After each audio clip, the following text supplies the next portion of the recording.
কাৰ ব্যৰ্থতাৰ বাবে বাক্সাত সংঘটিত হ'ল উত্তপ্ত পৰিস্থিতি, কাৰ ভুলৰ বাবে এই হিংসাত্মক ঘটনা সংঘটিত হ'ল বাক্সাৰ নিকাচি।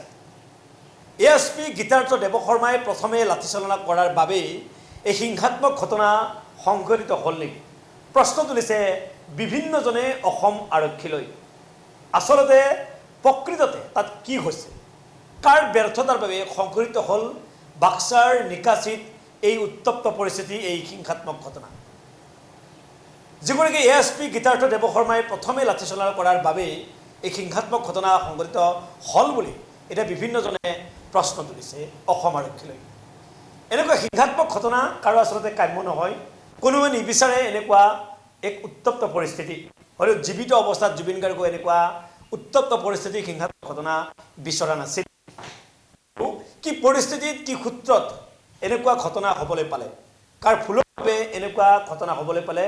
য'ত নেকি সংবাদ মাধ্যমৰ বাহনকে ধৰি কেইবাখনো বাহন তাত ডাও ডাওকৈ জ্বলি উঠিল, ৰক্তাক্ত হৈ পৰিল বাক্সাৰ সেই নিকাচিৰ ৰাজপথ। কিয় বাৰু পৰিস্থিতি নিয়ন্ত্ৰণ কৰিব নোৱাৰিলে স্মাৰ্ট আৰক্ষীয়ে? এবাৰ অনুমান কৰিব নোৱাৰিলেনে? স্মাৰ্ট আৰক্ষীয়ে এই ঘটনাৰ গভীৰতা বাৰু কিয় নুবুজিলে? প্ৰতিগৰাকী অসমীয়া মানুহৰ মনত খং ক্ষোভ আছে। জুবিন গাৰ্গক হেৰুৱাৰ পিছৰে পৰা প্ৰতিগৰাকী অসমীয়া মানুহৰ মনত, হৃদয়ত খং ক্ষোভ আছে। আৰু তেনে খং আৰু ক্ষোভক কিয় বুজি নাপালে অসম আৰক্ষীয়ে, বাক্সা জিলা প্ৰশাসনে? প্ৰশ্ন হৈছে, প্ৰচণ্ড খং ক্ষোভত থকা ৰাইজক প্ৰথমে এএছপি গীতাৰ্থ দেৱশৰ্মাই বীৰৰ দৰে গৈ অতি দাম্ভিকতাৰে লাঠিচালনা কৰিছিল আৰু সেই ভিডিঅ' ইতিমধ্যে সামাজিক মাধ্যমত ভাইৰেল হৈ পৰিছে, চৰ্চা হৈ পৰিছে। সেই ভিডিঅ' জ্বলা জিউত ঘি ঢালিলে এএছপি গীতাৰ্থ দেৱশৰ্মাই। লাঠিৰে জুবিন গাৰ্গৰ প্ৰতি থকা ভালপোৱা, জুবিন গাৰ্গৰ মৃত্যুৰ পিছত প্ৰতিগৰাকী অসমবাসী, আচলতে প্ৰতিগৰাকী অসমীয়াৰ বুকুত যি খং আৰু ক্ষোভ আছে, সেই খং আৰু ক্ষোভক কোনো আৰক্ষী বিষয়াই লাঠিৰে সেই খং ক্ষোভ দমাব নোৱাৰে। উল্লেখ কৰিব বিচাৰিছোঁ যে গীতাৰ্থ দেৱশৰ্মাৰ পিতৃয়ে ফেচবুকত লিখিছিল, জুবিন গাৰ্গৰ আদৰ্শৰ প্ৰতিফলন বাক্সা। ঘটনা যেতিয়া সংঘটিত হৈছিল, গীতাৰ্থ দেৱশৰ্মাই ছ'চিয়েল মিডিয়াত ফেচবুকত লিখিছিল, জুবিন গাৰ্গৰ আদৰ্শৰ প্ৰতিফলন হ'ল বাক্সা। মাজে সময়ে জুবিন গাৰ্গৰ বিষয়ে লিখিছিল আৰু জুবিন গাৰ্গৰ জীৱিত অৱস্থাত তুচ্ছ তাচ্ছিল্য কৰি হিতেশ দেৱশৰ্মাই ফেচবুকত পোষ্ট লিখিছিল। আৰু সেইগৰাকী পিতৃৰ পুত্ৰ গীতাৰ্থ দেৱশৰ্মাই প্ৰথমে লাঠিচালনা কৰাৰ অভিযোগ এতিয়া সৰ্বত্ৰে উত্থাপন হৈছে। জাতিৰ শত্ৰুৰূপে পৰিগণিত চেমকানুৰ সিদ্ধাৰ্থ শৰ্মাক যিখন বাহনত আনিছিল, সেই বাহনখন দেখাৰ লগে লগে উত্তেজিত স্বাভাৱিক। অকল বাক্সাৰ সেই নিকাচি অঞ্চলৰ ৰাইজে উত্তেজিত হোৱা নাই। যেতিয়া গুৱাহাটীৰ CID কাৰ্যালয়ৰ পৰা যেতিয়া চেমকানু মহন্ত, সিদ্ধাৰ্থ শৰ্মা সহিতে যিকেইগৰাকী অভিযুক্ত বাক্সাৰ নিকাচিলৈ লৈ যোৱা হৈছিল, সমগ্ৰ পথতে সেই বাহনখন দেখাৰ লগে লগে অসমীয়াই জুবিন অনুৰাগে উত্তেজিত হৈছিল, চিঞৰিছিল। বাক্সাত জুবিন গাৰ্গৰ মৃত্যুৰে সৈতে অভিযুক্ত কোনো ব্যক্তিক বাক্সা কাৰাগাৰত ৰাখিব নিবিচাৰে। বাক্সা জিলাখন লেতেৰা কৰিব নিবিচাৰে বাক্সাৰ ৰাইজে। প্ৰশ্ন তুলিছে চৰকাৰলৈ, কিয় বাক্সাৰ নিকাচিলৈ অনা হ'ল সিদ্ধাৰ্থ শৰ্মা, চেমকানু মহন্তহঁতক? ৰাইজে খং আৰু ক্ষোভত ফাটি পৰিছে, প্ৰতিবাদ কৰিছে। ইয়াকে বাক্সালৈ অনা হ'ল, তাকেলৈ প্ৰশ্ন উঠিছে এতিয়া। বাক্সালৈ চেমকানু, সিদ্ধাৰ্থহঁতক লৈ অহাৰ খবৰ বিয়পি পৰাৰ পিছতে এক প্ৰতিবাদ মুখৰ হৈ পৰিছে। যেনেদৰে গুৱাহাটীৰ CID কাৰ্যালয়ৰ পৰা বাক্সালৈ চেমকানু, সিদ্ধাৰ্থহঁতক লৈ অহা হৈছিল আৰু সেই খবৰ বিয়পি পৰাৰ লগে লগে সমগ্ৰ পথত ৰাইজে গোট খাইছে। আৰু ঠিক অনুৰূপ ধৰণে বাক্সাৰ নিকাচিৰ সেই কাৰাগাৰৰ সন্মুখত জুবিন অনুৰাগী ৰাইজে ভিৰ কৰিছে।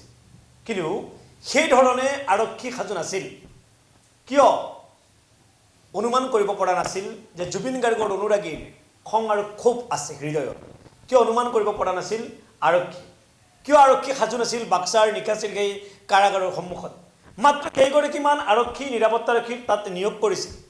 কিয় বাক্সা জিলা প্ৰশাসনে বিষয়টোক গুৰুত্ব সহকাৰে নললে? চেমকানু মহন্ত, সিদ্ধাৰ্থ শৰ্মাৰ সেই কঢ়িয়াই অনা গাড়ীখন আহি পালে সেই সকলে চিঞৰিছিল, প্ৰতিবাদ কৰিছিল, শ্যামকানু মহন্ত মুৰ্দাবাদ, সিদ্ধাৰ্থ শৰ্মা লেই লেই চেই চেই, শ্যামকানু মহন্ত নিপাত যাওক, জুবিন গাৰ্গৰ ন্যায় বিচাৰি সকলোৱে চিঞৰিছিল। আৰক্ষী ৰাইজক বাধা প্ৰদান কৰি কাৰাগাৰৰ ভিতৰলৈ সেই গাড়ীখন লৈ গৈছিল।